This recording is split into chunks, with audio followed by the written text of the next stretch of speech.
রব্বুল আলামিন বলেন, তোমরা যখন দান করবে তোমাদের এই দানকে 1 টাকার দানকে আমি 700 টাকায় রূপান্তরিত করব, বরকত করে দিব, বাড়িয়ে দিব। আমরা আল্লাহকে প্রশ্ন করলাম, আল্লাহ কিভাবে করে আপনি 1 টাকাকে 700 টাকায় পরিণত করবেন? রব্বুল আলামিন বলেন, যখন তোমরা জমিনের মধ্যে একটা দানা, একটা বীজ যখন গেঁথে দাও, ফর এক্সাম্পল যখন তোমরা একটা দানের দাঁড় যখন জমিনের মধ্যে গেঁথে দাও, একটা দান থেকে একটা চারা হয়।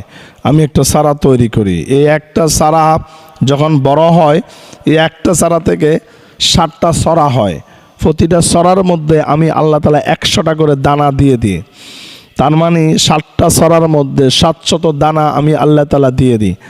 একটা বীজ থেকে, একটা দানা থেকে যেমনিভাবে আমি 700 দানায় পরিণত করতে পারি, বাড়িয়ে দিতে পারি, ঠিক একইভাবে আমি আল্লাহ তাআলা তোমাদের 1 টাকার দানকে এইভাবে ফেলে ফুসে বড় করতে করতে আমি 700 টাকায় বড় করতে পারি।